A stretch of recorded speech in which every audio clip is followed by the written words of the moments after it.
Good morning, good afternoon, and good evening, everybody. Thank you for tuning in to another Supatease video. And with this one, I wanted to cover Shadowlands Season 4 ranged DPS in PvP. What is looking like the best specializations, the best performing ones, and kind of a prediction. So if you're looking to try and get some early goals done in PvP, climb the ladder, then this list is going to assist you. Or to talk about possible compositions for specs, even if they are likely to be underperformers that you could utilize to try and overcome in that underdog position. So there was a lot of class changes moving into this season. Some people are skeptical as to whether or not it's going to change the meta or not. I'm starting to see a pretty big shift though in terms of representation on the ladder with some of these specs that were previously like really low in percents getting a lot higher, and if that consistently remains as a trend, then likely there is going to be a significant meta shift, and that meta shift that I'm anticipating is towards kind of a spellcaster, double wizard, possibly kind of rogue wizard type of meta,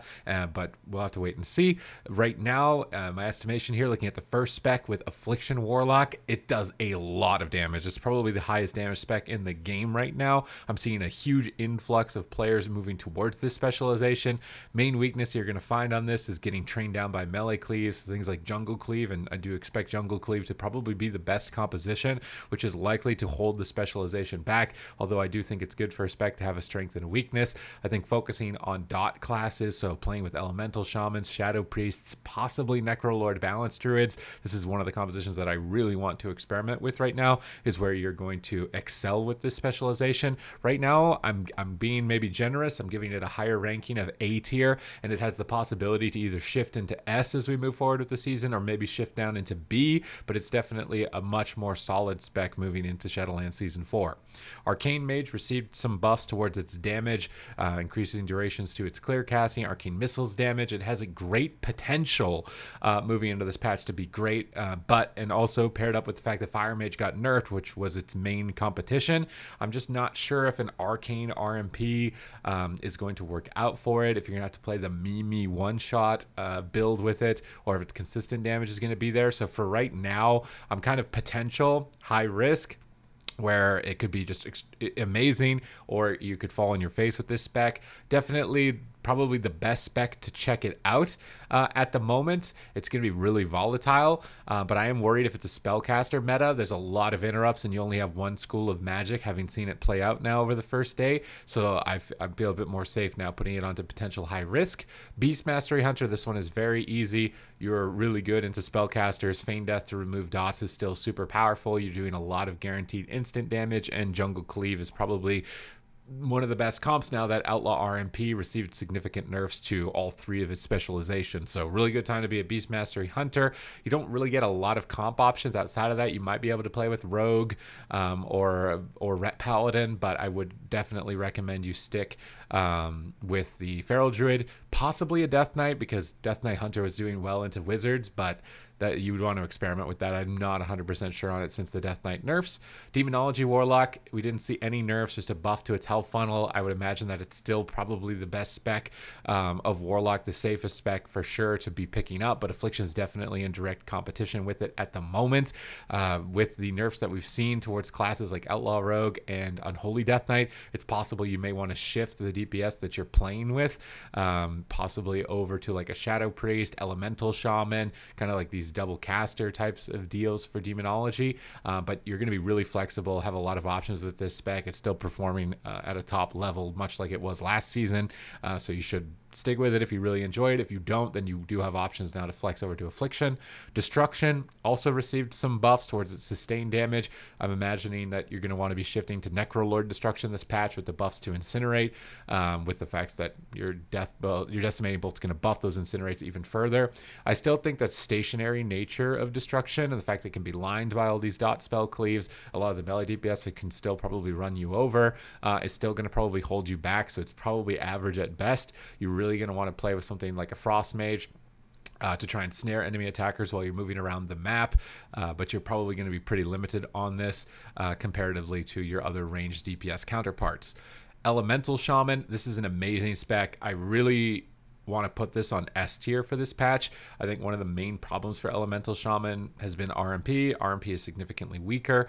Still struggling with melee DPS, but if you run double spellcaster, this can be alleviated just with massive pressure from your partner and yourself. So for myself, I really want to put it onto S tier, possibly towards the bottom end of S tier. But I think that this is like the best patch to check out Elemental Shaman for sure at the moment. But you're still going to have weaknesses to those melee DPS. And I, again, recommend you play with double caster. So like Ellie Affliction, Ellie Demo. Probably stick away from mages. I'm not sure how much mages are going to be able to contribute to you right now, unfortunately. There is some possibilities for like Rogue Ellie to be able to do a lot of damage initially in the season. There's a very wide variety of compositions for Ellie, honestly. I've seen Ellie Windwalker. So if you want something that's really flexible, going to be doing a lot of damage, only weakness is getting trained down. If you're able to deal with that, then you're going to perform really well on it.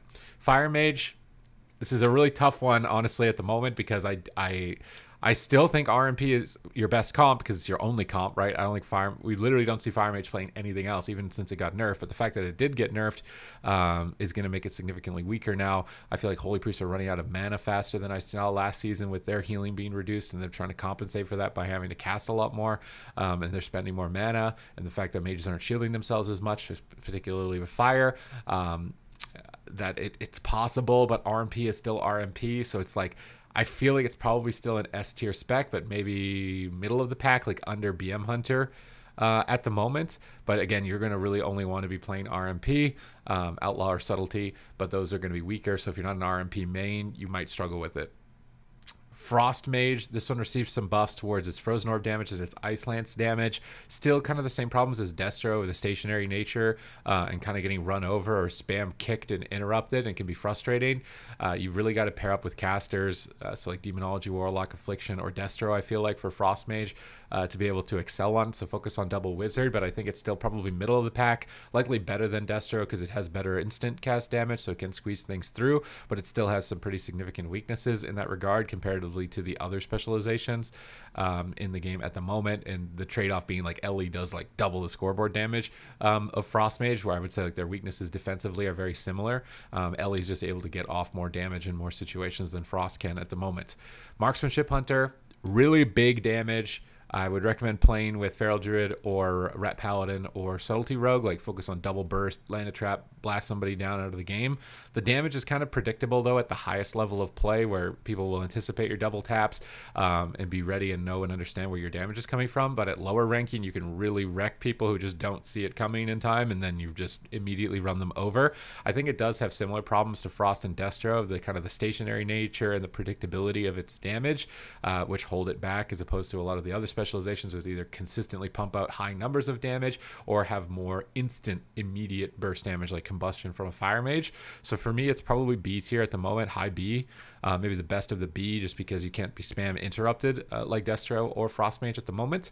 And then Balanced Druid, this specialization, Demon Hunter received some nerfs. The Resto Shaman got some buffs. I'm feeling like Demon Hunter Shaman Boomkin is still going to be a phenomenal composition in this patch. I'm really trying hard to experiment with Boomkin, especially with a Starfall build, since the Starfall buffs for Necro Lord, and if I can get some of the best Affliction Warlocks to queue with me on this composition, then I might be able to open up the Lock Shaman Druid 2.0 again as a possible option for the spec. I think it's still going to be a top performer, probably like A tier, close to S tier at the moment for this patch. It didn't receive any direct buffs, but nerfs to Fire Mage survivability, nerfs to rogues, nerfs to priests, nerfs to pretty much Death Knight. Everything that got nerfed is still kind of a buff. The only thing is your partner Demon Hunter did receive a pretty significant sustained damage nerf, but it's still probably staying in about the same position as it was last season. And the final specialization, we've got the Shadow Priest, and I know a lot of Shadow Priests will get mad at me if I give it a high ranking, but I think that like Shadow Priest Rogue Shaman in a caster meta will do really well, and it's also a caster that pairs nicely with Warlocks like Demonology and Affliction to be able to get like constant damage out. So you've got a lot of comp options. You deal with Wizard meta very well. I feel like you're just really well-rounded spec. The only thing is that like you're not going to top the damage meter. You're probably not going to carry the game. Maybe we see a shift back to Venthyr Shadow Priest if you're going to play with Affliction Warlock for mind games, but Nightfae Shadow Priest to try and dampen or extend games or reduce the cooldown of your Demonology Warlock's powerful abilities is still an option for you. I really want to put it on S tier just because of the success that we've seen it in tournaments. It's consistently moved and been better performer. I think it does really well in this meta, so I feel like it's pretty safe to be putting Shadow Priest onto the S tier. at the moment. There's a lot of really good specializations to check out in this patch. If you want to see all of those changes specifically, I'll have a link to the video at the end here in just a moment. And if you like this type of content, you want to stay up to date with everything going on with World of Warcraft news and patch changes, then that information is available here. I am aiming to be the best resource possible for you, and by hitting the subscribe button, it just lets you know when my videos go live, and I greatly appreciate it on my journey and goal of hopefully making it to 100,000 subscribers. I really want that plaque. Other than that, thank you very much for watching, and I will see you in the next video.